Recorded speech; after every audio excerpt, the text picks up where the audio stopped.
So hey YouTube, Facebook friends, I'm in Glenwood, Iowa at I-29 Highway 34 campground. I got to experience my first tornado 2 nights ago. I'd heard stories of EF5 and all this other jazz, but yeah, so it ends. I think they've determined it was a tornado. I never heard a train. I just heard wind. But we hunkered down in this. The water table's too high, so this is the shelter. It's 3 layers of concrete as far as walls to protect you. You just that's where we stayed. But anyway, I don't know if you can see way off in the distance there. Broken window, cardboarded up, or particle boarded up. Destroyed everything. So this campground, I don't know how many campers it actually holds. This is like a day and a half later. They've cleaned most of this mess up. But if there's 100 campers here, there was 5 to 15 standing. This poor bastard bought his camper. So this happened on Friday. He bought this camper on Sunday, turned it over, so it was on its side. My camper is 2 campers over. It was knocked off its blocks, but I think this guy actually saved my camper by deflecting some of the wind, the brute force wind, away from the next 2 campers, because it would have hit the next camper and destroyed everything, and destroyed my shit. Hit his camper, blew it into mine, all that good jazz. Anyway, let's take a walk. Sorry for the wind. It's going to be windy. So it was a little bit funny because when we're in the shelter, it's just, I guess, a gender difference. The women that were in there, the normal mom stuff, they were laying on their kids and stuff like that. But the women were losing their shit, and the men were just basically talking like, well, all right, well, let's see, what's the radar say? So anyway, what were you doing yesterday at work? It was just an interesting gender dynamic.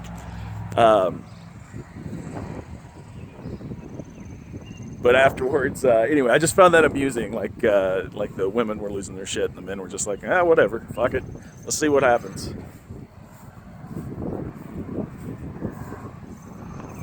So after the winds subsided and everything, these people lived in their camper.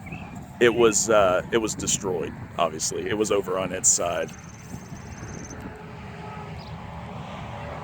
Like I said, this campground was full, and they've worked in a day's time. They've got like a good portion of all this cleaned up. I'm trying to think of other stories. So anyway, so the tornado's over. We run outside. We start banging on campers, seeing if anybody's unconscious or dead. There were no fatalities. I think there was 1 injured, and I think it was a hand laceration. But that's basically it. And then, yesterday, the day after, I went to a gas station, and a young kid asked, because he knows about this campground and the owner.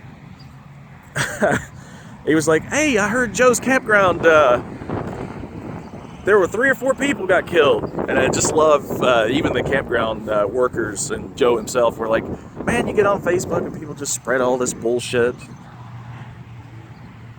None of it was true. That's what I love about Facebook lies, or just lies in general. It takes 3 times as long to correct misinformation.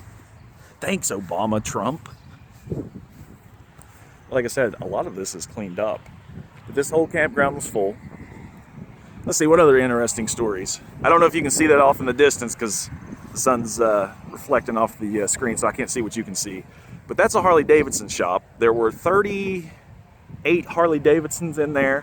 It peeled the top off. Only 1 bike was damaged, and that damage was it knocked the bike over. Craziness,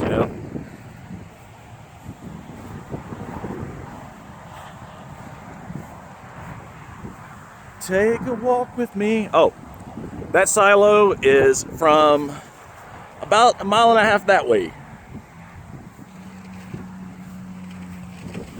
Standard stuff. Trees uprooted.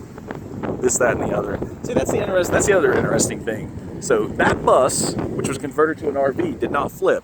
That Class A, which is probably considerably heavier, did flip.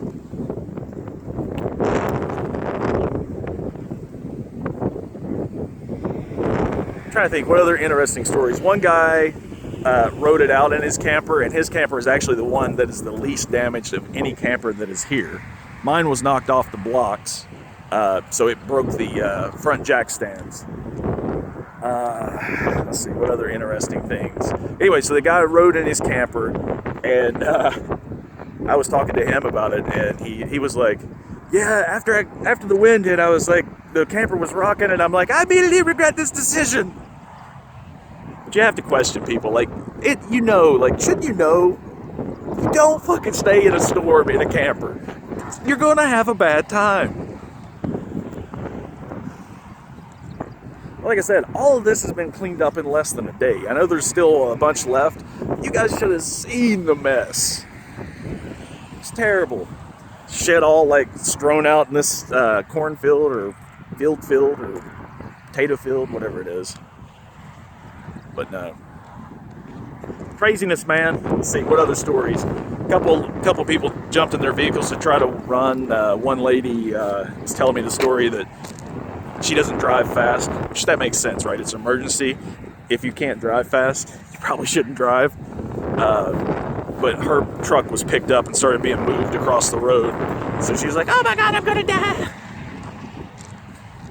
Humans, man. The decisions they make. But yeah, that was it.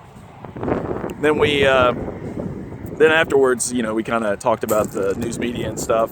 Me and a couple younger guys are like, well, this is a trailer park. Shouldn't somebody come out with like curlers or white trashy, start throwing out YouTube memes like, there I was, fucking my sister. I felt this huge whoosh air. I mean, I got bronchitis. Ain't nobody got time for that. That tornado's raping everybody up in here. Husbands, wives, neighbors, campers. But anyway.